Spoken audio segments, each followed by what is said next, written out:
السلام عليكم ورحمة الله وبركاته. الحمد لله خالق كل شيء ورازق كل حي، أحاط بكل شيء علما، وكل شيء عنده بأجل مسمى، يعطي ويمنع، يخفض ويرفع، ويضر وينفع، لا مانع لما أعطى ولا معطي لما منع. سبحانه يعلم الأسرار ويقبل الأعيار، وكل شيء عنده بمقدار. سبحانه كل شيء خاشع له، وكل شيء قائم به.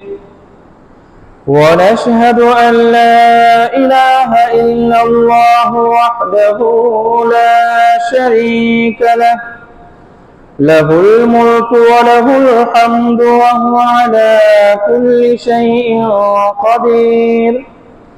وأشهد أن نبينا وحبيبنا محمدا عبده ورسوله، صاحب المقام المحمود والحوض المورود، أرسله ربه رحمة للعالمين، فشرح به الصدور وأنار به العقول. اللهم اجزئه عنا أول ما جزيت نبيا عن أمته، واحشرنا تحت لوائه، واسقنا من حوضه شربه.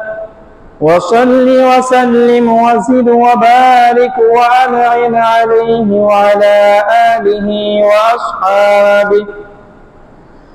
وأصحابه الركع السجود، وتابعين ومن تبعهم بإحسان إلى اليوم الموعود.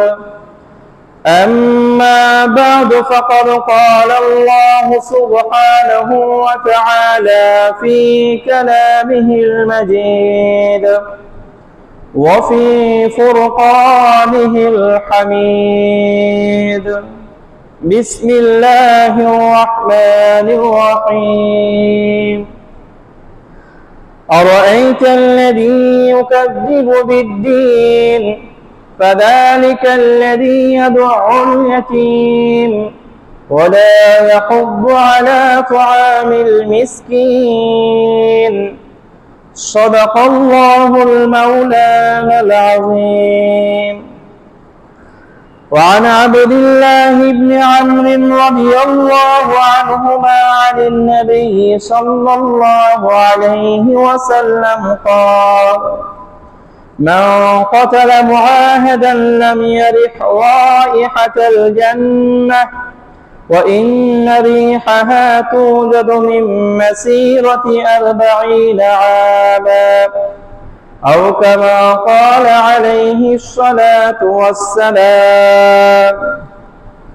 صدق الله المولانا العظيم، وصدق رسوله النبي الأمي الكريم، ونحن على ذلك لمن الشاهدين والشاكرين، والحمد لله رب العالمين। الحمد لله। মহান আল্লাহ সুবহানাহু ওয়া তাআলা এর দরবারে লাখ কোটি শুকরিয়া,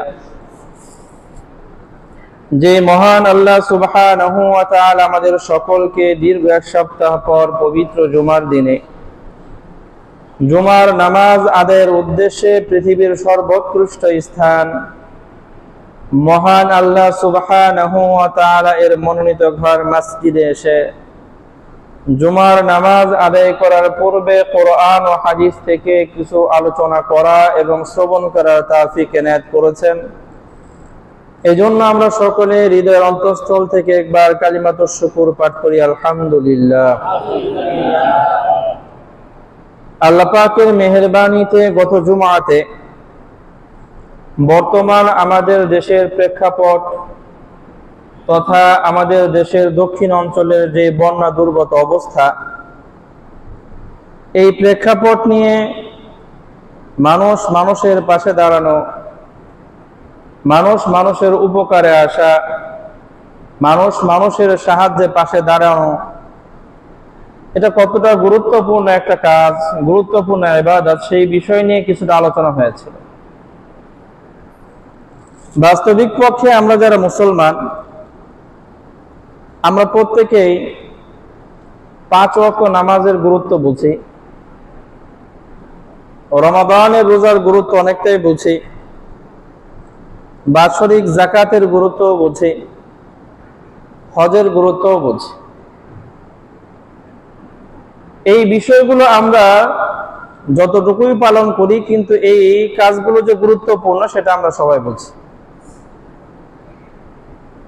আর এই কাজগুলো কোন রকম যদি আমরা সম্পাদন করতে পারি, তাহলে তো মনে করি আমি অনেক বড় মুসলমান, পাক্কা মুসলমান, আমার চাইতে বড় মুমিন আর কেউ নাই।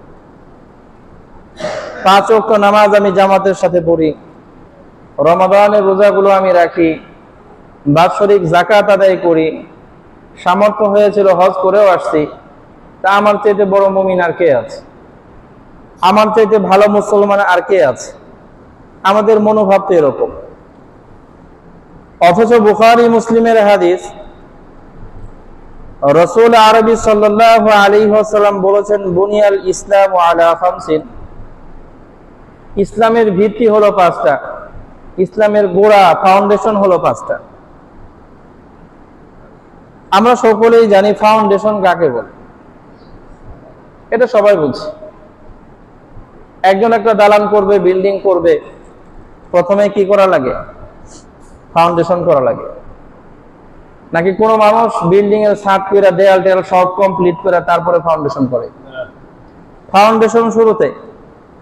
এই ফাউন্ডেশনের উপর দাঁড়িয়ে তার পুরো বিল্ডিং নিজের অস্তিত্বে দাঁড়িয়ে থাকবে। তো রাসূল সাল্লাল্লাহু আলাইহি ওয়াসাল্লাম বলেছেন, এই ইসলামের ফাউন্ডেশন হলো 5টা। এই 5টা বিষয়ের উপর ভিত্তি করে ইসলামের মূল বিধিবিধানগুলো দাঁড়াবে। সেই 5টা ভিত্তি কি? রাসূল সাল্লাল্লাহু আলাইহি ওয়াসাল্লাম বলেছেন, 1 নাম্বার হলো আন তাশহাদা আল্লা ইলাহা ইল্লাল্লাহ ওয়া আন্না মুহাম্মাদার রাসূলুল্লাহ। তো এই তাওহীদের সাক্ষ্য দেওয়া, একাত্মবাদের সাক্ষ্য দেওয়া, ঈমান পাকাপোক্তা করা, এটা হলো ইসলামের প্রথম ভিত্তি। দ্বিতীয় হলো ইকামিস সালাহ, নামাজ কায়েম করা, এটা ইসলামের দ্বিতীয় ভিত্তি। ওয়া ইতাইজ যাকাত, যাকাত আদায় করা, এটা ইসলামের তৃতীয় ভিত্তি। অসমি রমাদান, রমাদানের রোজাগুলো রাখা, এটা ইসলামের চতুর্থ ভিত্তি। অল হজ্জি মান ইসতাতা ইলাইহি সাবিলা, আর যার সামর্থ্য আছে তার জন্য হজ করা, এটা হলো ইসলামের পঞ্চম ভিত্তি। তাহলে এই যে নামাজ, রোজা, হজ, যাকাত, যে বিষয়গুলো আমরা এতটা গুরুত্ব দেই, যেই বিষয়গুলো কোনোভাবে পালন করতে পারলে নিজেকে বিশাল বড় পাক্কা মুমিন মুসলমান মনে করতে শুরু করি, আমার রাসূল বলেছেন এই কাজগুলো হলো ফাউন্ডেশন, এই কাজগুলো হলো ইসলামের ভিত্তি, এই কাজগুলো হলো ইসলামের সূচনা। এই কাজগুলো করে আমি এটা বলতে পারবো না যে আমার ইসলাম পালন করা কমপ্লিট হয়ে গেছে। ফাউন্ডেশন দিয়ে কেউ বলতে পারে না যে আমার 10 তলা বিল্ডিং হয়ে গেছে। ফাউন্ডেশন দেওয়ার পরে সে বলে কেবল কাজ কি করলাম, শুরু করলাম।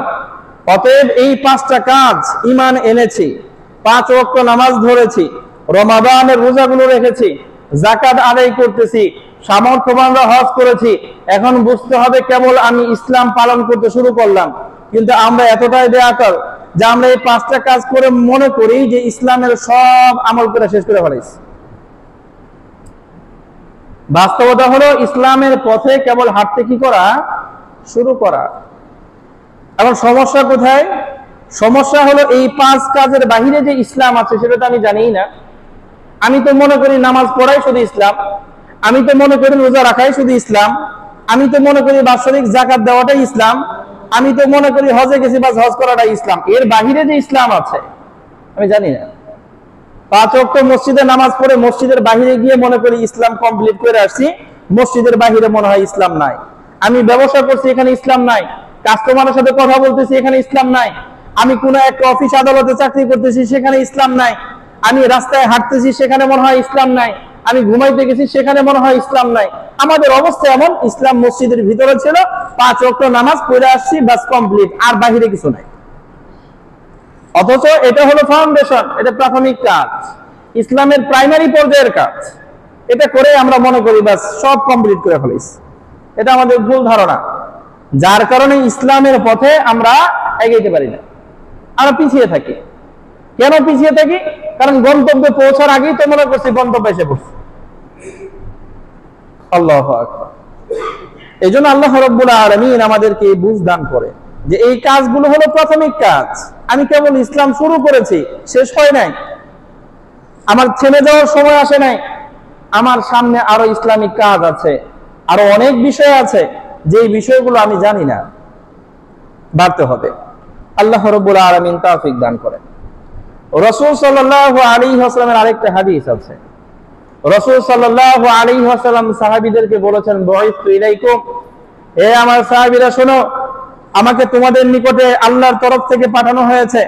কেন পাঠানো হয়েছে? শুধু নামাজ শিক্ষা দেওয়ার জন্য না, শুধু রোজা শিক্ষা দেওয়ার জন্য না, শুধু হজ আর যাকাতের মাসাইল শিক্ষা দেওয়ার জন্য না। কেন শিক্ষা?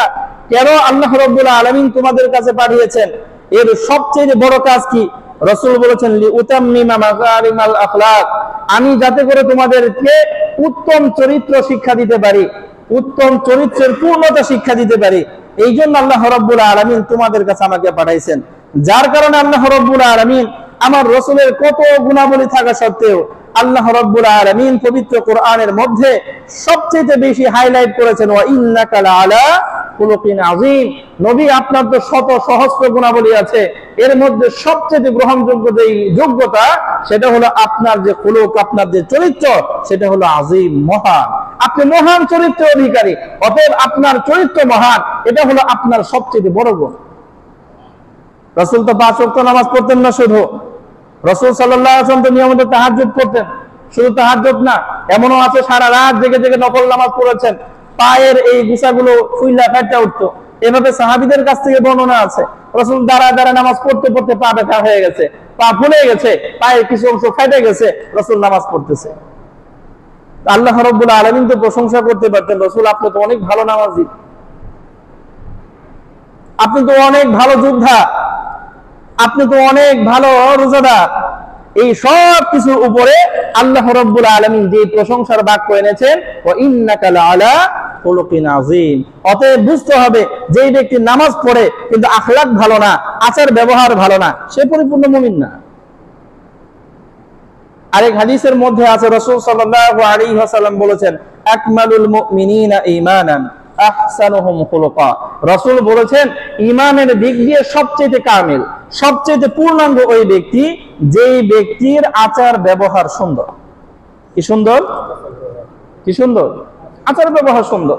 কেন রাসূল বলতে পারলেন না আইয়ুহুম আহসানু আমালা, যার আমল বেশি সুন্দর সে বেশি ভালো মুমিন? না, রাসূল বলেছেন আকমালুল মুমিনিনা ঈমানান আহসানুহুম খুলুকা, যার চরিত্র সুন্দর, যার আচার ব্যবহার সুন্দর, সে হলো পরিপূর্ণ মুমিন। তো খেয়াল রাখতে হবে, ইসলামের শুরু হলো নামাজ, রোজা, হজ, যাকাত দিয়ে। আর ইসলামের পূর্ণতা যখন আমার মধ্যে আসবে, তখন সেটা প্রস্ফুটিত হবে আমার থেকে। এই বিষয়টা প্রকাশিত হবে কিভাবে? উত্তম আচরণের মাধ্যমে। যে যত ভালো মুমিন, তার আচরণ তত বেশি সুন্দর। যে যত ভালো মুমিন, তার আচরণ, কথা বলেন, তত বেশি সুন্দর। আর যার আচরণ যত বেশি সুন্দর, সে তত ভালো মুমিন। অতএব এই 5 ওয়াক্ত নামাজ পড়লাম, আর মসজিদ থেকে বের হয়ে গালিগালা শুরু করলাম, মসজিদ থেকে বের হয়ে মানুষের সাথে অন্যায় আচরণ করতে শুরু করলাম, আর মনে করলাম 5 ওয়াক্ত নামাজ যেহেতু পড়ি, আমার চাইতে ভালো মুমিন আর কে আছে? তো বুঝতে হবে আমি ভুলের মাঝে আছি, আমি ভুলের মধ্যে আছি। আমি কেবল ইসলামের ফাউন্ডেশনে পা দিয়ে মনে করেছি ইসলাম কমপ্লিট করে ফেলছি, আমি ভুলের মধ্যে আছি। তো আল্লাহ রাব্বুল আলামিন আমাদের সকলকে পূর্ণাঙ্গ মুমিন হওয়ার তৌফিক দান করেন। আখলাক যতটা সুন্দর হলে, যত বেশি সুন্দর আখলাক হলে পরিপূর্ণ মুমিন হওয়া যায়। আল্লাহ রাব্বুল আলামিন আমাদের সকলকে তত সুন্দর আখলাক ওয়ালা হওয়ার তৌফিক দান করেন। গত জুমাতে আলোচনা করেছিলাম মানুষের উপকার করা, মানুষ যখন বিপদগ্রস্ত হয় তাদের পাশে দাঁড়ানো, এটা উত্তম আখলাকের একটা সূরা। মানুষ বিপদে পড়েছে, এখানে আমার উত্তম আখলাকের পরিচয় হবে তাকে বিপদ থেকে কি করা? উদ্ধার করা। এটা ফজিলতও আছে। গত জুমাতে অনেক আলোচনা হয়েছে, আজকের এই জুমাতেও এই বিষয় নিয়ে আরো কিছু আলোচনা বাকি আছে। মুসলিম শরীফের মধ্যে 2699তম হাদিস, হযরত আবু হুরায়রা রাদিয়াল্লাহু আনহু বর্ণনা করেন, রাসূল বলেছেন, মান নাফাসা আন মুমিনিন কুরবাতাম মিন কুরাবিদ দুনিয়া, যে ব্যক্তি কোন মুমিনের দুনিয়াবি বিপদ দূর করে দেবে। কোন একটা বিপদে পড়ছে, আমি তাকে সেই বিপদ থেকে কি করে দিলাম? উদ্ধার করে দিলাম। এমন বিপদে পড়ছে, দুনিয়াবি কোন বিপদে পড়ছে, আমার সামর্থ্য আছে, আমি তাকে সেই বিপদ থেকে কি করলাম? উদ্ধার করলাম। তো রাসূল সাল্লাল্লাহু আলাইহি ওয়াসাল্লাম বলেছেন, নাফাসাল্লাহু আনহু কুরবাতাম মিন কুরাবি ইয়াউমিল কিয়ামা, এই যে মানুষটা দুনিয়াতে আরেকজন মানুষের দুনিয়াবি একটা বিপদ দূর করে দিচ্ছে। দুনিয়ার বিপদ অনেক সহজ, দুনিয়ার বিপদ অনেক ছোট, দুনিয়ার বিপদ অনেক সাধারণ। একজন আরেকজনের দুনিয়াবি একটা বিপদ দূর করে দিয়েছে, সাহায্য করেছে। রাসূল সাল্লাল্লাহু আলাইহি ওয়াসাল্লাম বলেন, কিয়ামতের ভয়াবহ দিনে আল্লাহ রাব্বুল আলামিন তার থেকে ভয়াবহ একটা বিপদ দূর করে দেবেন। দুনিয়ার বিপদ তো ছোট, সেই কিয়ামতের দিনের বিপদ হলো বড়। দুনিয়ার এই বিপদ তো হলো পাতলা হালকা সামান্য, কিন্তু সেই কিয়ামতের দিনের সেই বিপদ হলো ভয়াবহ। আল্লাহ রাব্বুল আলামিন ওই কিয়ামতের দিনের একটা বিপদ দূর করে দিবেন কি কাজ করলে? দুনিয়াতে কোনো মুমিনের একটা বিপদ দূর করে দিবেন। মুমিনের ছোট্ট একটা বিপদ দুনিয়াতে দূর করে দিলাম, সামান্য একটা কাজ, হালকা একটা বিপদ দূর করেছি, কিন্তু আল্লাহ রাব্বুল আলামিন এর বিনিময়ে কিয়ামতের দিন আমার থেকে বড় একটা বিপদ দূর করে দেবেন। আমল ছোট, কিন্তু আল্লাহ রাব্বুল আলামিন এর জন্য বিনিময় রেখেছেন অনেক বড়। আল্লাহ। এরপর রাসূল সাল্লাল্লাহু আলাইহি ওয়াসাল্লাম বলেছেন, ওয়ামান ইয়াসসারা আলা মুসিরিন ইয়াসসারাল্লাহু আলাইহি ফিদ দুনিয়া ওয়াল আখিরাহ, আর যেই ব্যক্তি কোনো অসচ্ছল ব্যক্তিকে সাহায্য করবে, এমন ব্যক্তি অসচ্ছল, আর্থিকভাবে সচ্ছলতা নাই, তারা কিছু টাকা পয়সা দিয়ে সচ্ছলতা তৈরি করে দিল, আল্লাহ রাব্বুল আলামিন তাকে দুনিয়াতেও সচ্ছলতা দান করবেন, পরকালেও সচ্ছলতা দান করবেন। পরকালের সচ্ছলতা আর টাকা পয়সা স্বর্ণ রূপা না, পরকালের সচ্ছলতা আল্লাহ দান করবেন তার আমল নামা ভারী করার মাধ্যমে। পরকালের সচ্ছলতা কিভাবে আসবে? টাকা পয়সা দিব আল্লাহ না, পরকালের সচ্ছলতা হলো তার নেক আমলকে আল্লাহ বাড়ায় দিবে। তাহলে যে মানুষটা দুনিয়ার কোনো অভাবীকে সাহায্য করলো, আল্লাহ রাব্বুল আলামিন পরকালে তাকে সাহায্য করবেন, দুনিয়াতে তো করবেন। আল্লাহ। এরপর এই হাদিসের শেষ অংশে রাসূল সাল্লাল্লাহু আলাইহি ওয়াসাল্লাম বলেছেন, ওয়ামান সাতারা মুসলিমান, যেই ব্যক্তি কোনো মুসলমানের পার্সোনাল দোষ গোপন করে রাখবে, পার্সোনাল দোষ, যেই দোষের প্রভাব সমাজে পড়ে না, যেই দোষের প্রভাব রাষ্ট্রে পড়ে না, পার্সোনাল একটা দোষ আছে। কি দোষ? পার্সোনাল।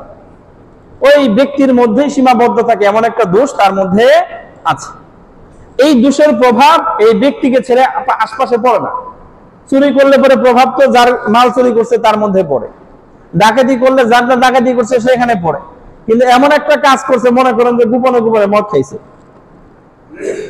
গোপনে কি খাইছে? মদ খাইছে, তার ফ্যামিলিরও কেউ জানে না, বন্ধু বান্ধবও কেউ জানে না, আমি কেমনে জানি গোপনে দেখে পালিস, তাহলে তার একটা কি আছে? দোষ পাওয়া গেছে। যেই দোষের প্রভাব সমাজে পড়তেছে না, তার পরিবারে গিয়েও পড়তেছে না, গোপনে খাইছে, কেউ জানে না, ফ্যামিলির লোকও জানে না যে মদ খায়। এখন এই যে একটা দোষ আমি তার মধ্যে দেখলাম, এখন আমি যদি তার এই দোষটাকে সমাজ থেকে লুকিয়ে রাখি যে না কাউরে কইলাম না, কারণ কাউরে বলে তো লাভ নাই। হ্যাঁ, লাভ আছে কখন? আমি যদি তারে সংশোধন করতে পারি, তারে যদি বলতে পারি ভাই এটা তো ভালো না, এটা কেন খাও, অথবা এমন কাউরে জানাইতে পারি যে মানুষটা তারে শাসন করতে পারবে। আমি ওই নিয়তে না, আমার নিয়ত ছিল আচ্ছা 200 পাইছি, তোরে তো মানুষ খুব ভদ্র মনে করে, আজকে দিমো একবারে সমাজের মধ্যে তোর এই ঢোল পিটায় দিমো, ওই মানুষটা তো খুব ভালো মনে করেন, জানেন কি করে মদ খায়। এখন সমাজে তার একটা আত্মমর্যাদা ছিল, সব শেষ হয়ে গেল। তা আমি কোন নিয়তে এটা ছড়াইলাম? তার উপকার করার জন্য না, মানুষের কাছে তাকে লাঞ্ছিত করার জন্য। এটা না কইরা আমি বাস এই দুষ্টরে গোপন রাখলাম। গোপন রাখার মানে এই না যে আমি তার এই কাজে বাহবা দিলাম না, গোপন রাখার মানে হলো আমি মানুষের কাছে তাকে লাঞ্ছিত করলাম না। ভালো করে খেয়াল করবেন, মানুষের কাছে কি করলাম না? লাঞ্ছিত করলাম না। হ্যাঁ, আমি যদি তাকে বলি এটা গোপন রাখার বাহিরে যাবে না, আমি তাকে সংশোধন করার জন্য বললাম, কোরআন হাদিস দিয়ে হোক, যেভাবেই হোক তাদের বুঝাইলাম, এটা ভালো কাজ না। অথবা এমন কাউকে দিয়ে তাকে সংশোধন করানোর চেষ্টা করলাম যার কথা সে মানবে, এটাও গোপনের অন্তর্ভুক্ত। প্রকাশ করলাম না, সমাজের মধ্যে ঢোল পিটাইলাম না। রাসূল বলেছেন মান সাতারা মুসলিমান, যেই ব্যক্তি কোনো মুসলমানের পার্সোনাল এই দোষটাকে গোপন রাখবে, ঢোল পিটাবে না, মানুষের সামনে প্রকাশ করে দিবে না। আমারও তো কিছু গোপন দোষ আছে, কথা বলেন। আমি আরেকজনের একটা ছোট্ট গোপন দোষটাকে কি রাখলাম? গোপন রাখলাম, মানুষের সামনে ঢোল পিটাইলাম না। আমার জীবনে আছে না গোপন কিছু দোষ? কথা বলেন, আমারও তো আছে। আমি জানি, হয়তো আর কেউ জানে না, কিন্তু আল্লাহ তো জানে। কথা বলেন, আল্লাহ জানে না?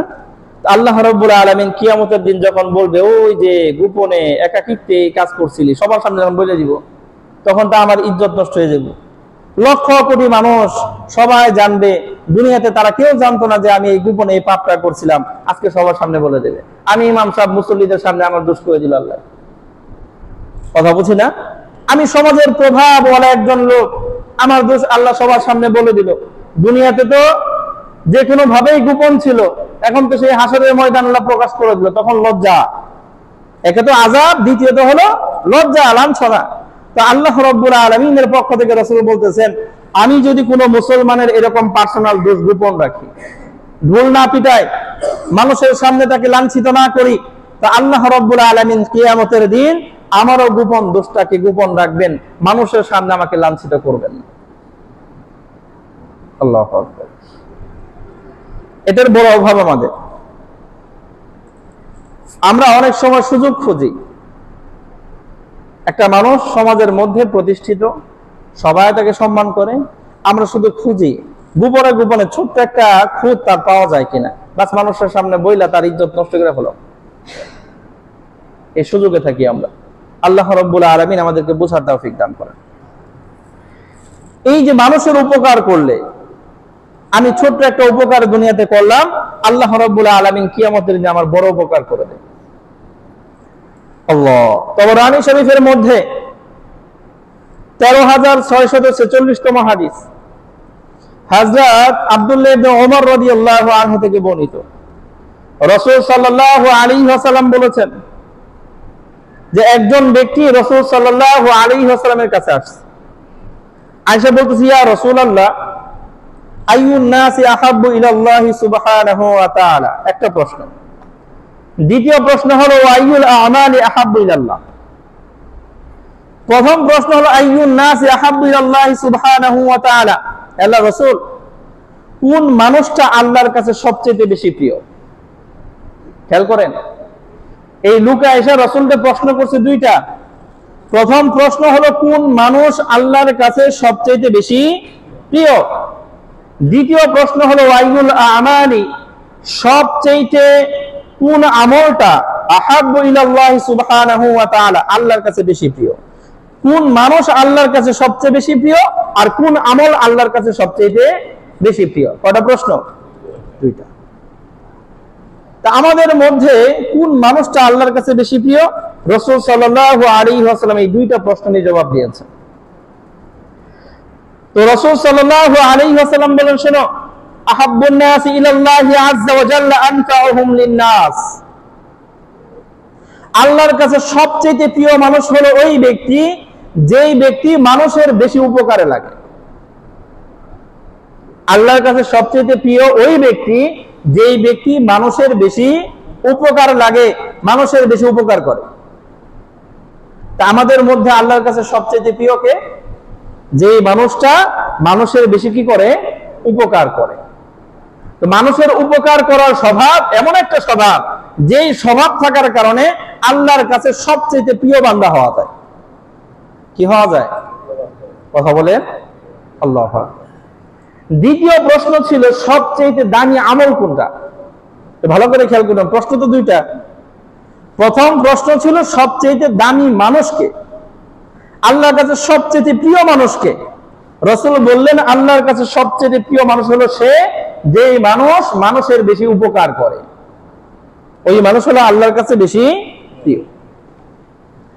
দ্বিতীয় প্রশ্ন ছিল আইয়ুল আমালি আহাব্বু ইলাল্লাহি সুবহানাহু ওয়া তাআলা, আল্লাহর কাছে সবচেয়ে প্রিয় আমল কোনটা?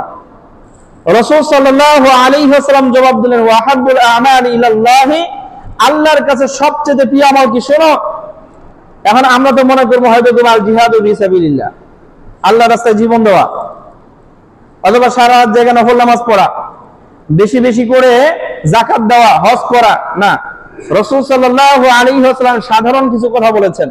আহাব্বুল আমাল ইলাল্লাহি সুবহানাহু ওয়া তাআলা, আল্লাহর কাছে সবচেয়ে প্রিয় আমল কি? রাসূল বলেছেন সুরুরুন তুদখিলুহু আলা মুসলিমিন।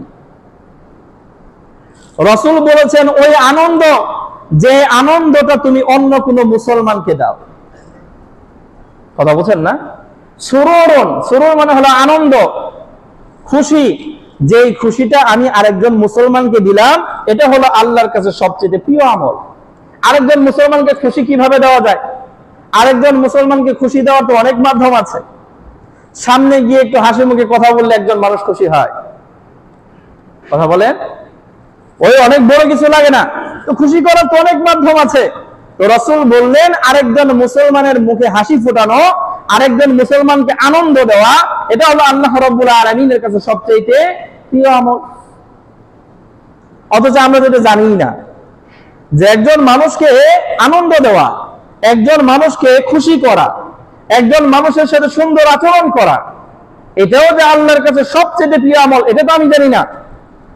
আমি তো মনে করছি 5 ওয়াক্ত নামাজ পড়লে আল্লাহর কাছে প্রিয়। আল্লাহু আকবার। তবে রাসূল সাল্লাল্লাহু আলাইহি ওয়াসাল্লাম বলেন শোনো, সুরুরুন তুদখিলুহু আলা মুসলিমিন, ওই আনন্দ, যে আনন্দ তুমি আরেকজন মুসলমানের ভিতরে প্রবেশ করাও, এটা হলো আল্লাহর কাছে সবচেয়ে প্রিয় আমল। আর কি? আও তাকশিফু আনহু কুরবাতান, অথবা কোনো মানুষের একটা বিপদ থেকে উদ্ধার করো, এটা আল্লাহর কাছে সবচেয়ে প্রিয় আমল। এখন খেয়াল করেন, একজন মানুষের বিপদ দূর করা, এটা ওই মানুষের কি করা? উপকার করা। তাহলে আহাব্বুন নাস ইলাল্লাহ, আল্লাহর কাছে প্রিয় মানুষকে, যে আনফাউহুম লিন-নাস, মানুষের বেশি উপকার করে। প্রিয় আমল কোনটা? মানুষের উপকার করা। আল্লাহর কাছে প্রিয় মানুষ হলো যে মানুষের উপকার করে। আল্লাহর কাছে প্রিয় আমল কি? মানুষের উপকার করা। মানুষের কি করা? উপকার করা। আরো খেয়াল করেন, রাসূল সাল্লাল্লাহু আলাইহি ওয়াসাল্লাম বলেছেন আও তাকদি আনহু দাইনান, অথবা কোনো মানুষের ঋণ পরিশোধ করে দেওয়া। নিজের ঋণটা সে পরিশোধ করতে পারতেছে না, ঋণগ্রস্ত হয়ে আছে, অভাবী, নিজের ঋণ পরিশোধ করার মতো তার কিছু নাই, আমি সাহায্য করে তার ঋণটা পরিশোধ করে দিলাম, এটা আল্লাহর কাছে প্রিয় আমল। এটা আল্লাহর কাছে কি আমল? কথা বলেন, প্রিয় আমল। আল্লাহু আকবার। খেয়াল করেন, আও তাবরুদু আনহু জুআন, রাসূল সাল্লাল্লাহু আলাইহি ওয়াসাল্লাম বলেছেন অথবা কোনো একজন মানুষের ক্ষুধা দূর করে দেওয়া, পেটে খিদা লাগছে, ওই মানুষের ক্ষুধা দূর করে দেওয়া, এটা আল্লাহর কাছে হলো আহাব্বুল আমাল, সবচেয়ে প্রিয় আমল। দেখেন তো, প্রিয় আমলের মধ্যে নামাজ, রোজা, হজ, যাকাতের কথা রাসূল বলতেছেন না। কোন আমলগুলোর কথা বলতেছেন? যে আমলের মাধ্যমে একজন মানুষ আরেকজন মানুষকে সাহায্য করতে পারে, এই সকল আমলের কথা রাসূল বলতেছেন। আল্লাহর কাছে সবচেয়ে প্রিয় আমল কি? রাসূল বলে দিলেন কোন একজন ক্ষুধার্ত মানুষের ক্ষুধা দূর করে দেওয়া, এটা হলো আল্লাহর কাছে প্রিয় আমল। শুধু তাই না, রাসূল সাল্লাল্লাহু আলাইহি ওয়াসাল্লাম আরো বললেন শোনো, ওয়ালা আন আমশিয়া মা আখিলি ফি হাজাতিন আহাব্বু ইলাইয়া মিন আন আতাকিফা ফি হাদাল মাসজিদ শাহরান। শোনো, আমার কাছে সবচেয়ে প্রিয় হলো এইটা, যে কোন একজন বিপদগ্রস্ত মানুষের সাহায্য করার জন্য আমি তার সাথে যাব। একজন মানুষ বিপদে পড়ছে, আমি তাকে সাহায্য করার জন্য তার সাথে যাব, তার সাথে চলবো, এটা আমার কাছে অধিক প্রিয়। কিসের চাইতে? রাসূল বললেন এই মসজিদে 1 মাস ইতিকাফ করার চাইতে। কোন মসজিদে? এই দেওহাটা বাজার মসজিদে না, আমাদের দেশের জাতীয় মসজিদ বাইতুল মুকাররমে না। রাসূল বলেন ফি মসজিদি হাযা, এই মসজিদ, এটা কোন মসজিদ? এটা হলো মসজিদে নববী। এটা কি কথা বলেন?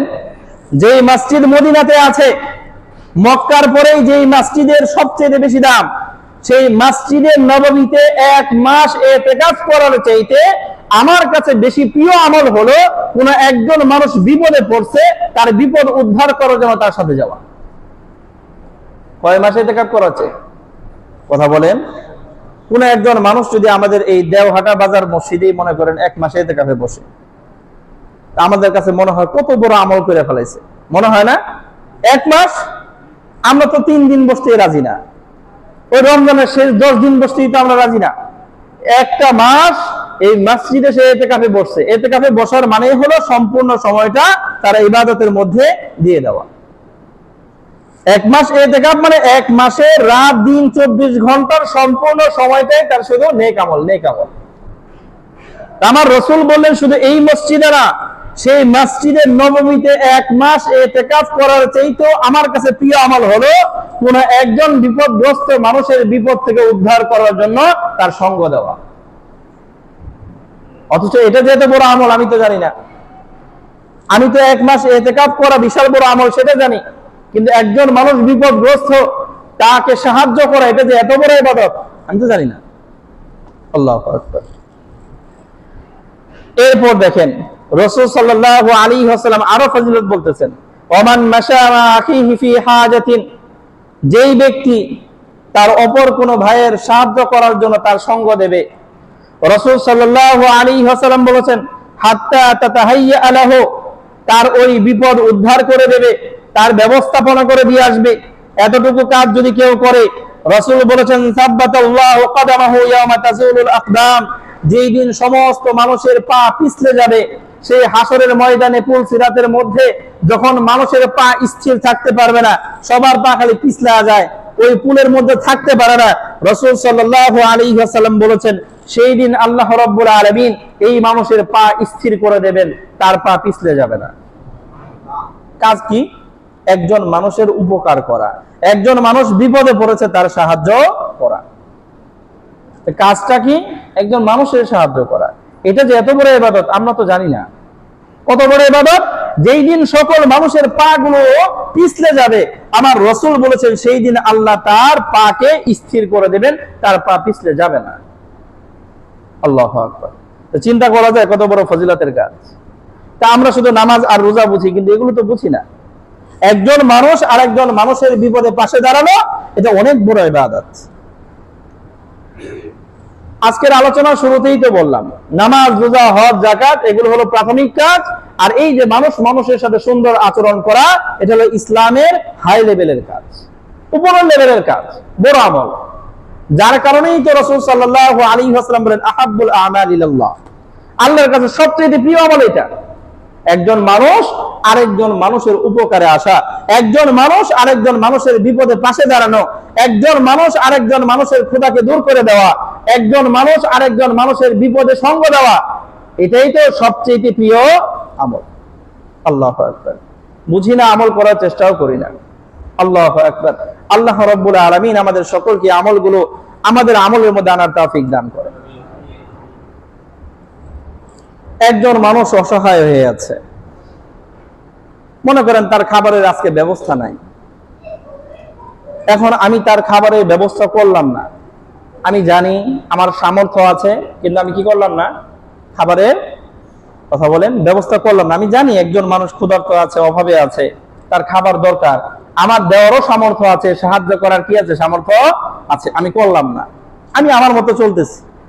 এখন বলেন তো, আমার এই কাজটাকে অনেক বড় অন্যায় মনে হয়? স্বাভাবিকভাবে মনে হয় কি বিশাল বড় অন্যায় করছি? কথা বলেন। অথচ এটা এত বড় অন্যায় যে এই কারণে আল্লাহ রাব্বুল আলামিন কিছু মানুষদেরকে জাহান্নামে দিয়ে দিবে। যেই কাজটাকে আমি অন্যায় মনে করি না, যে কাজ করাটাকে আমি কোনো বড় ইবাদত মনে করি না, বাস ওই কাজটা আমি ছেড়ে দিলাম, এই কাজটাকে আমি খুব খারাপ মনে করতেছি না, কিন্তু এই একটা কাজ আমাকে কই নিয়ে যেতে পারে? কথা বলেন, জাহান্নামে নিয়ে যেতে পারে। রাসূল সাল্লাল্লাহু আলাইহি ওয়াসাল্লামের হাদিস যেগুলো বিশুদ্ধ আছে, এগুলোই তো অনেক মজবুত দলিল, কিন্তু এর চাইতে বড় দলিল হলো পবিত্র কোরআন। কি কথা বলেন? পবিত্র কোরআন। কোরআনে অনেক কথা আছে আল্লাহ বলেন নাই, যে কথাগুলো রসুলের জবান দিয়ে বলেছেন। যেগুলোর গুরুত্ব কোরআনের চাইতে একটু কম ছিল সেগুলো রসুলের জবান দিয়ে বলেছেন, আর যেগুলোর গুরুত্ব সবচেয়ে বেশি আল্লাহ রাব্বুল আলামিন সেই সব বিবরণ কোরআনে দিয়ে দিয়েছেন। তাহলে এই বিষয়টা একজন মানুষ অনাহারে আছে, ওই মানুষকে আমি খাবার খাওয়াইলাম না, আমার সামর্থ্য ছিল তাকে আমি সাহায্য করলাম না, এটা কত বড় অপরাধ। এটা শুধু আল্লাহ রাব্বুল আলামিন রসুলের জবান দিয়ে বলেন নাই, পবিত্র কোরআনে আল্লাহ বিভিন্ন জায়গায় বলেছে। খেয়াল করেন, সূরা মুদ্দাসসির আয়াত নাম্বার 38 থেকে নিয়ে 48 পর্যন্ত আল্লাহ রাব্বুল আলামিন বলেছেন, কুল্লু নাফসিন বিমা কাসাবাত রহিনা। আল্লাহ রাব্বুল আলামিন বলেছেন প্রত্যেক ব্যক্তি তার কৃতকর্মের সাথে আল্লাহ রাব্বুল আলামিনের কাছে বন্ধক রাখা আছে। কি রাখা আছে? বন্ধক। আমরা অনেক সময় একজন মানুষের কাছ থেকে যখন ঋণ নেই, সে ঋণ দিতে চায় না, আমার টাকা লাগবে, টাকা দিতে চায় না, তখন বলে সিকিউরিটি হিসেবে কিছু দিয়ে যাও, এটা দেবো বন্ধক।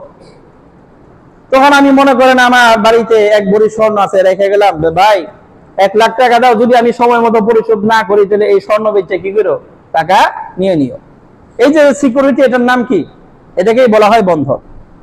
এটাকে কি বলা হয়? কথা বলেন, এটাই বন্ধক। তা আল্লাহ রাব্বুল আলামিন বলতেছেন প্রত্যেকটা মানুষের জীবন আল্লাহর কাছে বন্ধক রাখা।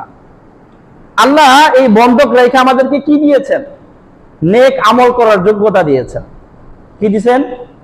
কথা বলেন, নেক আমল করার কি দিয়েছেন? যোগ্যতা।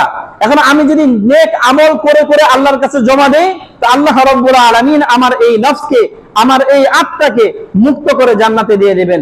আর আমি যদি সেই নেক আমলগুলো আল্লাহর কাছে উপস্থাপন না করি, ঋণগুলো পরিশোধ না করি, আল্লাহ রাব্বুল আলামিন আমার এই যে আত্মাটাকে যে বন্ধক রাখছেন সেটাকে মুক্ত করবেন না, জাহান্নামে নিক্ষেপ করে দেবেন। বুঝি না বিষয়টা? আমার এই নফসকে, আমার এই আত্মাকে আল্লাহ রাব্বুল আলামিন কি রাখছেন? বন্ধক। বিনিময়ে আমাকে কি দিয়েছেন? নেক আমল করার যোগ্যতা। কি আমল করার যোগ্যতা? এখন আমি যদি নেক আমল করতে থাকি, আমি আমাকে ছোটাইতে পারবো, যদি না করি তাহলে আমি আর আমারে ছোটাইতে পারবো না। আল্লাহ রাব্বুল আলামিন বলেছেন কুল্লু নাফসিন বিমা কাসাবাত রহিনা। প্রত্যেকটা মানুষ তার কৃতকর্মের সাথে বন্ধক রাখা আছে। যদি কৃতকর্মগুলো নেক হয়, ভালো হয়, তো এই বন্ধকই সেই আত্মাটা আল্লাহ ছুটিয়ে দেবেন। আল্লাহু আকবার। ইল্লা আসহাবাল ইয়ামিন। তবে আল্লাহ রাব্বুল আলামিন বলেছেন যারা ডানপন্থী, যারা জান্নাতি, আল্লাহ রাব্বুল আলামিন তাদের এই নফসকে, এই যে বন্ধক রেখেছিলেন, আল্লাহ ছুটিয়ে দেন, মুক্ত করে দেন। যারা ডানপন্থী, যারা জান্নাতি, ফি জান্নাত, আল্লাহ রাব্বুল আলামিন বলেছেন তারা জান্নাতে থাকবে। তাদের নফস যেটা বন্ধক ছিল, আল্লাহ তাদেরকে মুক্ত করে দিয়েছেন, তারা কই থাকবে? জান্নাতে থাকবে। জান্নাতে যাওয়ার পরে ইয়াতাসাআলুনা আনিল মুজরিমিন, এরা জান্নাতে চলে গেছে, জান্নাতের অনেক ভোগ বিলাস, নাজ ও নিয়ামত পাইছে, এগুলো ভোগ করবে। আর পাশাপাশি যারা মুজরিম, যারা অপরাধী, যারা জান্নাতে যাইতে পারে নাই, জাহান্নামে গেছে। কই গেছে? জাহান্নামে গেছে। দুনিয়াতে একসাথেই চলাফেরা করত, এক এলাকাতেই বসবাস করত, দুইজনের সাথে পরিচয় পরিচিতি ছিল। এখন দেখবো আমি তো জান্নাতে আসছি, কত নিয়ামতের মধ্যে আছি, আমার অমুক বন্ধুটা, আমার পরিচিত অমুক আত্মীয়টা, অমুক লোকটা তো জাহান্নামে গেছে। তো তাকে জিজ্ঞেস করবে, যে মানুষটা জাহান্নামে গেছে, এই জান্নাতি ওই জাহান্নামীদেরকে জিজ্ঞেস করবে। কি জিজ্ঞেস করবে? আল্লাহ রাব্বুল আলামিন বলেছেন মা সালাকাকুম ফি সাকার, এই তুমি তো আমার পরিচিত ব্যক্তি ছিলে, তোমাকে কোন আমলে জাহান্নামে নিয়ে গেছে? জাহান্নামে কেন তুমি? আমি তো জান্নাতে আসছি, তুমি জাহান্নামে গেছো কেন? মা সালাকাকুম ফি সাকার, তোমাদেরকে কোন আমলে, কোন বড় আমলের কারণে তোমরা জাহান্নামে গেছো? এই প্রশ্ন জান্নাতীরা করবে। কাদেরকে করবে? জাহান্নামীদেরকে। যারা জাহান্নামে গেছে তাদেরকে জিজ্ঞেস করবে। তারা কি উত্তর দেবে? দেখেন, তারা উত্তর দেবে লাম নাকু মিনাল মুসাল্লিন। প্রথম কথা হলো আমরা নামাজি ছিলাম না, নামাজ পড়ি নাই। কি পড়ি নাই? নামাজ পড়ি নাই। ইসলামের যে ফাউন্ডেশন ছিল ওনে যাই নাই, নামাজ পড়ি নাই, যার কারণে আজকে আমরা কোথায় আছি? কথা বলেন, জাহান্নামে আছি। ওয়ালাম নাকু নুতঈমুল মিসকিন, ফাউন্ডেশনে তো ছিলাম না, মূল কাজ তো করিই নাই, ইসলামের শুরুই করি নাই উপরের লেভেলে, তো আর কোন থেকে? নামাজই পড়ি নাই, যার কারণে জাহান্নামী। আর কেন জাহান্নামে গেছো? আর কি বদ আমল আছে? তারা বলবে লাম নাকু নুতইমুল মিসকিন, আমরা অভাবীদেরকে খাবার খাওয়াই নাই। কি করি নাই? অভাবী যারা ছিল, আশপাশে ক্ষুধার্ত যারা ছিল, পরিচিত যারা খাবার পাইতো না, তাদেরকে কি করি নাই? কথা বলেন, খাবার খাওয়াই নাই। এটা আল্লাহ রাব্বুল আলামিন সরাসরি বলতেছেন না। জান্নাতীরা যখন জাহান্নামীদেরকে জিজ্ঞেস করবে কেন গেছো জাহান্নামে, কি এমন বদ আমল করছো আজকে জান্নাতে না গিয়ে জাহান্নামে যাওয়া লাগছে, তারা নিজেরাই উত্তর দেবে, এক তো নামাজ পড়ি নাই, দ্বিতীয়ত যারা গরিব অসহায় যারা ক্ষুধার্ত ছিল তাদেরকে কি করি নাই? কথা বলেন।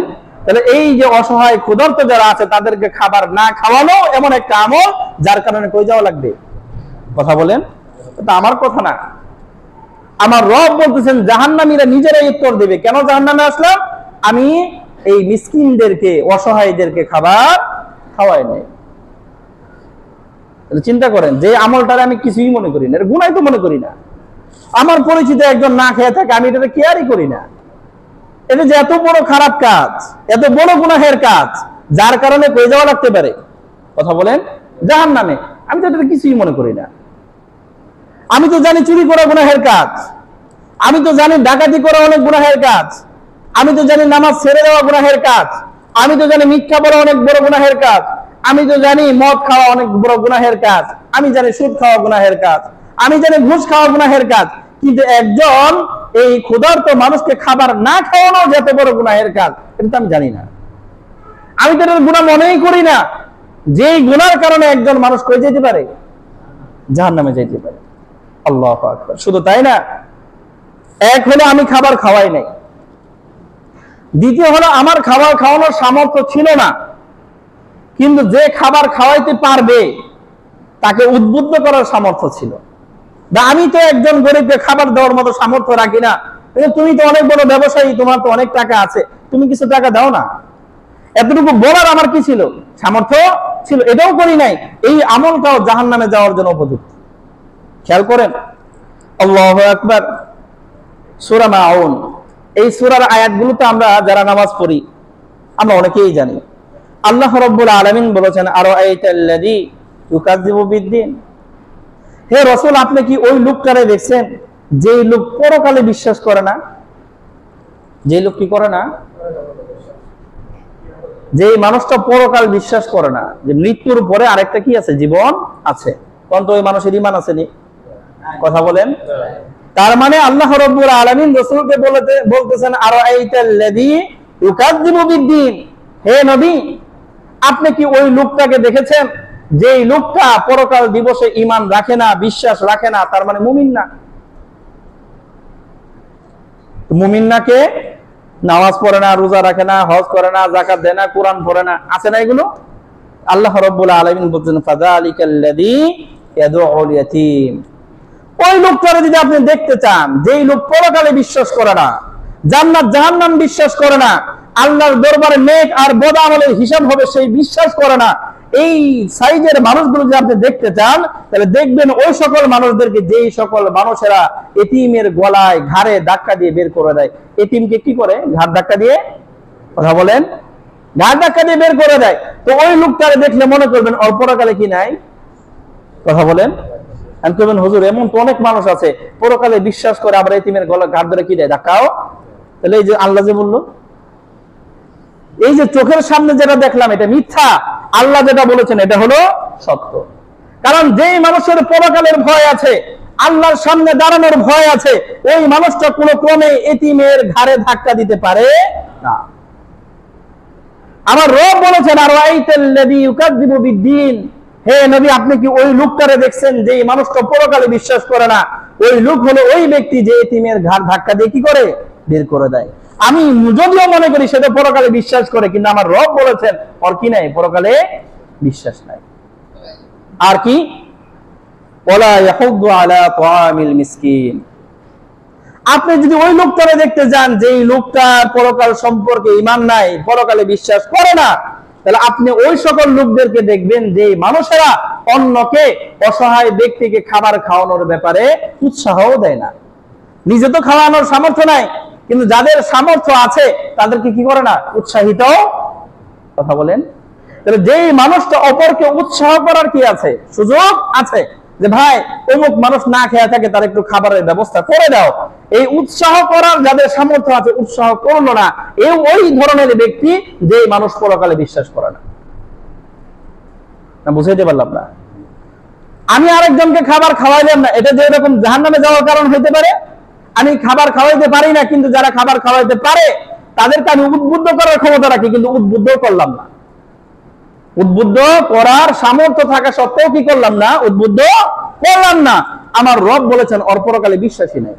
ওর যদি পরকালে বিশ্বাস থাকতো, কমপক্ষে যারা এই গরিবের মুখে খাবার দিতে পারে তাদেরকে উৎসাহ দিত, দেয় নাই কেন? আমার রসুলকে বললেন যে কিয়ামতে বিশ্বাস রাখে না এই সাইজের মানুষ যদি দেখতে চাও, তাহলে দেখো ওই ব্যক্তিকে যে এতিমের ঘাড়ে ধাক্কা দেয়, দেখো ওই ব্যক্তিকে যে ব্যক্তি মানুষদেরকে, অভাবী মানুষের মুখে খাবার তুলতে উৎসাহ দেয় না, দেখো এই মানুষটার পরকালে কি নাই, বিশ্বাস নাই। এখন চিন্তা করেন তো, যেই মানুষকে আল্লাহ বলতেছেন পরকালে বিশ্বাস নাই, তার মানে ওই মানুষের কি নাই, ঈমান নাই। আর যেই মানুষের ঈমান নাই, যে যাইব কই? আল্লাহু আকবার। দেখেন সূরা ফাজর আয়াত নাম্বার 15, 16, 17, 18, 19, 20 খেয়াল করেন। আল্লাহ রাব্বুল আলামিন বলেছেন ফাআম্মাল ইনসান, আল্লাহ মানুষের বিবরণ দিয়েছেন মানুষ কেমন। ইযা মাবতালাহু রাব্বুহু, আল্লাহ রাব্বুল আলামিন যখন মানুষকে পরীক্ষা করেন, কিভাবে পরীক্ষা করেন? ফাআকরামাহু ওয়া নাআমা, সমাজে তাকে সম্মান দান করেন, আরো বিভিন্ন নিয়ামত সম্পদ দান করেন। এই যে আমরা সমাজের মধ্যে একটা সম্মানিত অবস্থানে আছি, এটা আল্লাহর পক্ষ থেকে পরীক্ষা। আমাকে আল্লাহ অনেক সম্পদ দিয়েছেন, এটা আল্লাহর পক্ষ থেকে পরীক্ষা। দিলাম তো সম্পদ, দেখি কেমনে ব্যয় করে। দিলাম তো সম্মান, দেখি এটা কোন ভাবে কাজে লাগায়। এই সম্মানিত হইয়া সে ইনসাফ করে নাকি বেইনসাফি কাজ করে। কথা বলছেন না? এগুলো আল্লাহর পক্ষ থেকে কি পরীক্ষা। এখন পরীক্ষার উপকরণ কি পাইছি? আল্লাহ আমাকে সম্মান দিয়েছেন, আল্লাহ আমাকে সম্পদ দিয়েছেন। তা আমরা মানুষেরা তখন কি করি? আমার রব বলেন, তখন এই মানুষেরা বলে রব্বি আকরামান, আমার রব আমাকে অনেক সম্মানিত করেছে। আসলে রব তোমার সম্মানিত করে নাই, রব তোমার বড় পরীক্ষায় ফেলেছে। কি ফেলছে? কথা বলেন। সমাজে যে যত সম্মানিত ব্যক্তি, তার পরীক্ষা তত বেশি। যার সম্পদ বেশি, তার পরীক্ষা তত বেশি। আল্লাহু আকবার। এখন এই সম্মান পায়া, সম্পদ পায়া সে বলতে থাকে আল্লাহ আমার অনেক সম্মান দিচ্ছে। এর বিপরীতে ওয়া আম্মা ইযা মাবতালাহু, আবার এর পরিপ্রেক্ষিতে আল্লাহ যাদেরকে পরীক্ষা করেন কিভাবে? ফাকাদারা আলাইহি রিজকু, আল্লাহ রাব্বুল আলামিন তার রিজিক সংকুচিত করে দেন, সম্পদ কমায়া দেন, অভাব অনটন দেন। এই শ্রেণীর মানুষও তো আছে। তাহলে অভাব অনটন দিয়েও আল্লাহ তাদেরকে কি করেন? ওই যে মানুষের সম্পদ বেশি দিচ্ছেন তারও আল্লাহ পরীক্ষা করার জন্য দিচ্ছেন, যারা সম্পদ আল্লাহ কমায় দিচ্ছেন তারও কিসের জন্য দিচ্ছেন? পরীক্ষা করার জন্য দিচ্ছেন। ফায়াকুলু রাব্বি হানান, তখন এই বান্দা কয় আল্লাহ আমারে এই বেইজ্জত করছে, আল্লাহ আমারে অমর্যাদা করছে। কিন্তু আসলে এই মর্যাদা অমর্যাদার বিষয় না, বরং বিষয় হলো পরীক্ষা। বিষয় কি? যারা আল্লাহ সম্পদ বাড়ায় দিছে, পরীক্ষা। যার সম্পদ আল্লাহ কমায় দিছে, ফকির বানায় দিছে, এটাও তার জন্য পরীক্ষা। আল্লাহ রাব্বুল আলামিন বলেছেন কাল্লা, সম্পদ বৃদ্ধি করে দেওয়া এটা কারো সম্মানের জন্য না, সম্পদ কমায় দেওয়া, রিজিক ঘাটতি করে দেওয়া এটা কারো কাউকে বেইজ্জত করার জন্য না, কাল্লা কখনো না। বাল্লা তুকরিমুনাল ইয়াতীম, শোনো এই যে মানুষ যারা আছে তারা তো সম্পদ দিলে আর সম্মানিত করলে বাস তারা আনন্দিত হয়, আল্লাহ আমার অনেক সম্মান দিয়েছে। আর রিজিক একটু কমায় দিলে তখন আল্লাহ আমার বেইজ্জত করছে। এগুলো মূল বিষয় না, মূলত বিষয় হলো পরীক্ষা। মূলত বিষয় কি? আল্লাহু আকবার। এজন্য আল্লাহ রাব্বুল আলামিন বলেন বাল্লা তুকরিমুনাল ইয়াতীম। আল্লাহ রাব্বুল আলামিন যেভাবেই পরীক্ষা করো, কিছু মানুষ আছে তারা এতিমকে সম্মান করে না। এতিম যারা আছে, যারা সাবালক হওয়ার আগে নিজের বাবার ছায়া হারায় ফেলছে, ওই সকল বাচ্চাদেরকে তারা কি করে না? সম্মান করে না, মূল্যায়ন করে না। ওয়ালা তাহাদুনা আলা তুআমিল মিসকিন, আর গরিব অসহায়ের মুখে খাবার তুলে দেওয়ার জন্য মানুষকে উদ্বুদ্ধ করে না। ওয়া তাকুলুনা তুরাসা আকলাল লাম্মা, এই যে আয়াতগুলোতে আল্লাহ রাব্বুল আলামিন যে সকল গুনাহের কথা বলতেছেন, এই সবগুলো গুনাহ হলো গুনাহে কাবীরা, কবিরা গুনাহ। কি গুনাহ? তাহলে এতিমকে অমূল্যায়ন করা এটা কবিরা গুনাহ। সামর্থ্য থাকা সত্ত্বেও একজন অভাবী মানুষের মুখে খাবার তুলতে উৎসাহিত না করা, এটাও কবিরা গুনাহ। এটাও কি গুনাহ? এরপর আল্লাহ রাব্বুল আলামিন বলেন ওয়াতাকুলুনা তুরাসা আকলান লাম্মা, ফেললাম পরীক্ষায় সম্পদ হয় বেশি দিয়ে না হয় কম দিয়ে। আর এই লোকটা এই পরীক্ষায় ফেলার পরে করে কি, এই যে মিরাসের যে সম্পদ, বাবা মারা গেছে, মা মারা গেছে, তার রেখে যাওয়ার যে সম্পদ আছে, এই পুরো সম্পদ একাই খেয়ে ফেলায়, বনগো দেয় না। কথা বুঝেন না? এটাও কবিরা গুনাহ। এই মিরাসের সম্পদ থেকে কোনো ভাইকে কোনো বোনকে বঞ্চিত করে দেওয়া, এটাও কি গুনাহ? কথা বলেন। এই কাজ করে আল্লাহ দিল পরীক্ষার সম্পদ বাড়ায়া, সে ওই মিরাসের সম্পদ পুরোটা খায় আর নিজের সম্পদ বাড়ায়। আল্লাহ দিল সম্পদ কমায় পরীক্ষা, আর অভাবের কারণে আরেকজনের সম্পদ মেরে খায়, এটা কবিরা গুনাহ, এটা পরীক্ষা। এরপরে কি করে, ওয়াতুহিব্বুনাল মালা হুব্বান জাম্মা, আর এই পার্থিব দুনিয়ার সম্পদকে পরকালের চাইতেও বেশি মহব্বত করে, জান্নাতের চাইতেও বেশি মহব্বত করে, এটাও কবিরা গুনাহ। এই কাজগুলো করে আল্লাহ ফেললো পরীক্ষায়, আর এই পরীক্ষায় ফেলার পরে এতিমকে সম্মান করে না। আর এই অভাব অনটনে জর্জরিত ক্ষুধার্ত একজন ব্যক্তিকে খাবার খাওয়ানোর উৎসাহ দেওয়ার সক্ষমতা থাকতেও কাউকে উৎসাহ দেয় না। আর এই মিরাসের সম্পদ একাই গিলে খায় ফেলে। আর কি করে, আল্লাহ রাব্বুল আলামিন বলেন এই দুনিয়ার সম্পদটাকে পরকালের চাইতেও বেশি মহব্বত করে। আল্লাহ রাব্বুল আলামিন বলেন কাল্লা ইদা দুক্কাতিল আরদু দাক্কান দাক্কা, মনে রাখবা যেই দিন এই পুরো দুনিয়াটা ধ্বংস হয়ে যাবে, ওয়াজা রাব্বুকা ওয়াল মালাকু সাফফান সাফফা, তোমার রব আর ফেরেশতারা দলে দলে তোমার সামনে যেই দিন আসবে, ওয়াজিআ ইয়াউমা ইদিন বিজাহান্নাম, আর যেই দিন তোমার সামনে জাহান্নামকে টেনে নিয়ে আসা হবে। আল্লাহ রাব্বুল আলামিন জাহান্নামকে টেনে মানুষের সামনে কিয়ামতের দিন উপস্থিত করবেন। জাহান্নামটা কেমন হবে? জাহান্নামের চারপাশে আল্লাহ রাব্বুল আলামিন এই লাগাম লাগিয়ে রাখবেন। যে গরু যখন আমরা দড়ি দিয়ে ধরে রাখি না, কথা বলেন, গরুর হাত নাঙ্গ পাশে, এই গরু দিয়ে উদাহরণ দেয়, একটা গরু মনে করেন খুব হৃষ্টপুষ্ট, মোটা তাজা একটা ষাঁড়। এখন একটা দড়ি দিয়া ধরে রাখা যায় না, 3-4টা দড়ি এটার মধ্যে লাগানো হয়। কেন 3-4টা দড়ি লাগাইতে হয়? কারণ জানে এক দড়ি দিয়ে কি করা যাবে না, এটা কন্ট্রোল করা যাবে না। আল্লাহ রাব্বুল আলামিন বলেছেন এই জাহান্নামকে টেনে এই কিয়ামতের ময়দানের কাছে আনার জন্য 70,000 লাগাম লাগানো হবে। কত হাজার? এই একটা দুইটা তিনটা বসি না, 70,000 লাগাম লাগানো হবে। আর এক একটা লাগাম ধরে থাকবে 70,000 ফেরেশতা। বুঝেন না? এক একটা লাগাম ধরে থাকবে 70,000, এরকম 70,000 লাগাম দিয়ে এই জাহান্নামকে টেনে হেসে জাহান্নাম, তাহলে চিন্তা করেন কত ভয়াবহ। 70 দিয়ে 70 গুণ দেন, 70,000 ফেরেশতা এক একটা লাগাম ধরে থাকবে, এরকম 70,000 লাগাম থাকবে। এটাতে টাইনা হাসিয়া যখন এই কিয়ামতের মাঠের কাছে আনা হবে, হাসরের ময়দানের পাশে যখন নিয়ে আসা হবে, আল্লাহ রাব্বুল আলামিন বলেন ইয়াউমা ইযিন ইয়াতাযাক্কারুল ইনসান, সেই দিন অনেকের অনুভূতি জাগ্রত হবে, হায় আমি যদি এতিমের মূল্যায়ন করতাম, আমি যদি মানুষদেরকে খাবার খাওয়ানোর ব্যাপারে মানুষদেরকে উদ্বুদ্ধ করতাম, আমি যদি মিরাসের সম্পদ একই গিলা না খাইতাম, সবার মাঝে সমানভাবে বন্টন করে দিতাম, হ্যাঁ আমি যদি দুনিয়ার সম্পদকে আখিরাতের উপর প্রাধান্য না দিতাম। ওই দিন বুঝে আসবে। কখন? যখন এই জাহান্নাম চোখের সামনে আসছে। আমার রব বলতেছেন ইয়াউমা ইযিন ইয়াতাযাক্কারুল ইনসান, সেই দিন মানুষের অনুভূতি জাগ্রত হবে, সেই দিন সে অনুশোচিত হবে, সেই দিন তার বুঝে আসবে যে না, এই কাজগুলো আমার ঠিক হয় নাই, আমার এইভাবে সঠিকভাবে চলা উচিত ছিল। আল্লাহ বলেন ওয়া আন্না লাহু যিকরা, আজকে বুঝাইছে লাভ কি? জাহান্নাম চোখের সামনে আজকে বুঝাইছা লাভ কি? কোনো লাভ নাই। এখন সে আফসোস করতে থাকবে, ইয়া লাইতানি কদ্দামতু লি হায়াতি, হায় আফসোস, আমি যদি দুনিয়ার মধ্যে তো খাম খাম না কইরা আমার এই পরকালীন জীবনের জন্য কিছু সম্পদ জড়ো করতাম, আমার এই পরকালের জন্য যদি কিছু নেকি জড়ো করে রাখতে পারতাম, তাহলে না কতই ভালো হইতো। ওই দিন এই বুঝাইছে কোনো লাভ নাই। ফায়াউমা ইযিন লা ইউআযযিবু আযাবাহু আহাদ, শুনে রাখো সেই দিন আল্লাহ এদেরকে এত বেশি পরিমাণ শাস্তি দেবে, যেই পরিমাণ শাস্তি দেওয়া দুনিয়ার কোনো মানুষের পক্ষে সম্ভব না। আমরা দুনিয়াতে কত ধরনের শাস্তির কথা শুনি না? কথা বলেন, না খাওয়ায় রাখছে, উত্তপ্ত গরম পানির মধ্যে টকবক করতেছে, তার মধ্যে ছাইরা দিচ্ছে, কত শাস্তির কথাই শুনি। কিছু শাস্তির কথা আছে যেগুলো শুনলে আমাদের গা শিউরে ওঠে, গায়ের লোমগুলো হঠাৎ করে দাঁড়ায় যায়, হায় এরকম ভয়াবহ শাস্তিও দেওয়া যায়। আল্লাহ রাব্বুল আলামিন বলতেছে আমি এদেরকে এমন শাস্তি দেব যেই শাস্তি দুনিয়ার কেউ কল্পনাও করতে পারবে না। এত ভয়াবহ শাস্তি আল্লাহ দেবে। আল্লাহু আকবার। ওয়ালা ইউতিকু ওয়াসাকাহু আহাদ। আল্লাহ রাব্বুল আলামিন এই জালেমদেরকে এমন ভাবে আটকাবেন যেইভাবে দুনিয়ার আর কেউ আটকাইতে সক্ষম না। কথা বলেন, আমরা যে আয়না ঘরের কথা শুনেই তো একবার অস্থির। হায় হায়, দুনিয়ার আলো বাতাস থেকে আলাদা। 10 বছর 12 বছর আল্লাহ বলছেন আমি এমন ভাবে বাঁধবো দুনিয়ার কোন মানুষের দ্বারা এইভাবে শক্ত করে বাঁধা সম্ভব না। কাদেরকে বাঁধবেন?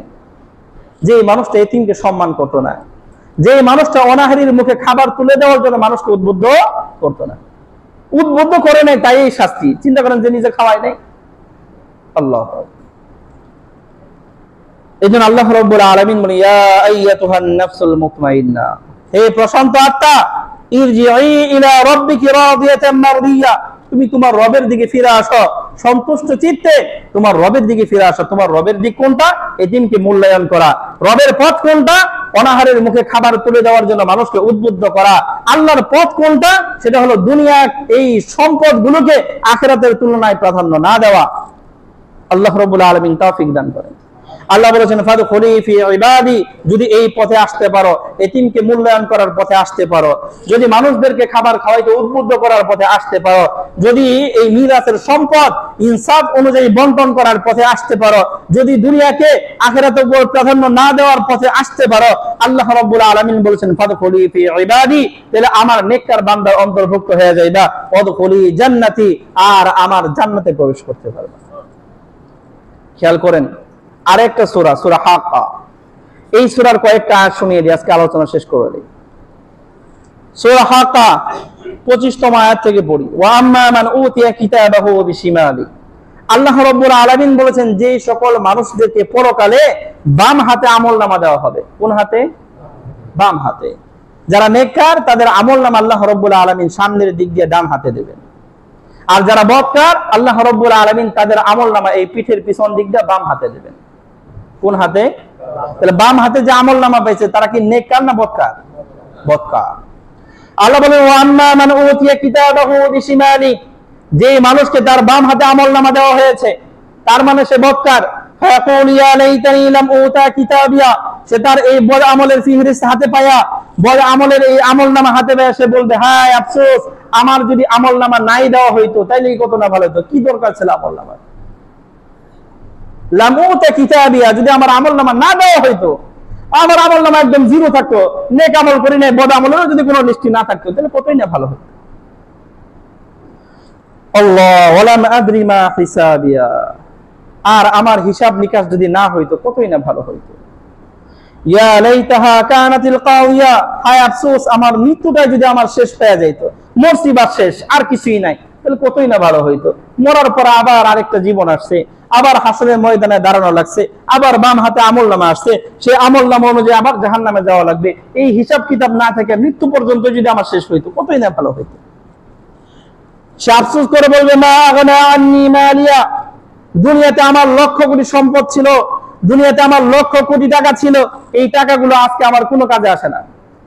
কত টাকা ব্যাংকে রেখে আসছি, কত টাকা বাড়িতে লকারে রেখে আসছি, এই টাকা পয়সা আমার কোনো কাজে আসতেছে না।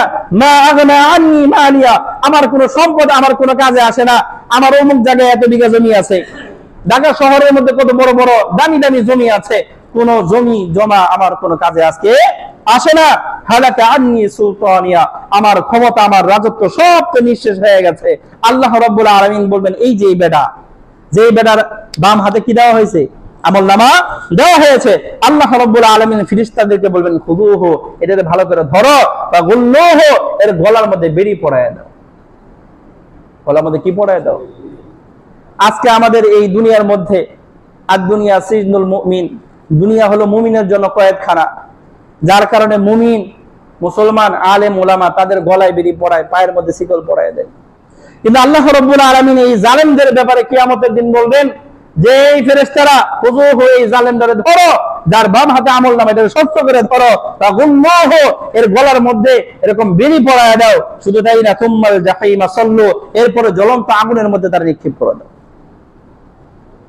এই বাম হাতে আমলনামা দেওয়া হয়েছে, একে ধরো আর গলার মধ্যে বেরিয়ে পড়াও আর জ্বলন্ত আগুনের মধ্যে তারে ছেড়ে দাও। এরপরে কি করবা? সুম্মা ফি সিলসিলাতিন যারউহা 70 দিরআন ফাসলুকু, এরপরে তারে একটা শিকলের মধ্যে বেঁধে দাও, যেই শিকলের দৈর্ঘ্য হলো 70 গজ। কত গজ? 70 গজ। এত বড় শিকল, এই শিকলের মধ্যে বেঁধে দাও। কেন? এই এত বড় জালেম কিভাবে হলো? তার আমলনামা কেন বাম হাতে আসলো? আল্লাহ রাব্বুল আলামিন বলেন ইন্নাহু কানা লা ইউমিনু বিল্লাহিল আযীম। এক নম্বর কথা হলো আল্লাহই বিশ্বাস করে না। প্রথম বিষয়টা হলো সে আল্লাহকে কি করে নাই? বিশ্বাস করে নাই। দ্বিতীয় বিষয় কি? আল্লাহ বলেন ওয়ালা ইয়াহুদ্দু আলা তুআমিল মিসকিন। যদি আল্লাহ বিশ্বাস থাকতো তাহলে এই দ্বিতীয় কাজটা করতে পারতো না। তার আল্লাহর প্রতি বিশ্বাস নাই। কেমনে বোঝা গেছে? কারণ এই মানুষটা অনাহারের মুখে খাবার তুলে দেওয়ার জন্য কাউকে উদ্বুদ্ধ করতো না। এর কারণেই বোঝা গেছে তার আল্লাহর প্রতি কি নাই? ঈমান নাই। আল্লাহর প্রতি যদি ঈমান থাকতো তো নিজে অনাহারের মুখে খাবার তুলে দেওয়ার সক্ষমতা না থাকলেও অন্তত যাদের সক্ষমতা আছে তাদেরকে কি করতো? কথা বলেন, উদ্বুদ্ধ করতো। তাহলে এই যে অন্যকে উদ্বুদ্ধ করে নাই, যার কারণেই আজকে বাম হাতে আমলনামা, যার কারণে আল্লাহ রাব্বুল আলামিন বলবেন যে এটারে শক্ত করে ধরো আর গলার মধ্যে বেরিয়ে পড়ায় দাও আর জ্বলন্ত আগুনের মধ্যে নিক্ষেপ করে দাও। এই জন্য আমরা সকলেই খেয়াল রাখবো, শুধু নামাজ, রোজা, হজ, যাকাত এগুলোই বড় আমল তা না। এগুলো তো প্রাথমিক আমল। এই আমল তো অনিবার্য, করতেই হবে।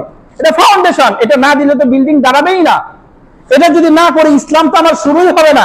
এগুলো করার পরে আমার কাজ শেষ হয় নাই, আরো কি আছে? বাকি আছে। আল্লাহ রাব্বুল আলামিন আমাদের এই যে বাকি যে নেক আমলগুলো, আহাব্বুল আমাল ইলাল্লাহ সুবহানাহু ওয়া তাআলা, আল্লাহর কাছে সবচেয়ে প্রিয় আমল হলো মানুষের সাহায্য করা। আল্লাহর কাছে সবচেয়ে প্রিয় ব্যক্তি হলো ওই ব্যক্তি যে ব্যক্তি মানুষের সাহায্য করে। অতএব আল্লাহ রাব্বুল আলামিন আমাদের সকলকে আল্লাহর সবচেয়ে প্রিয় আমল করার তৌফিক দান করেন, আল্লাহর সবচেয়ে প্রিয় বান্দা হওয়ার তৌফিক দান করেন। আমিন। ওয়া আখিরু দাওয়ানা আলহামদুলিল্লাহি রাব্বিল আলামিন।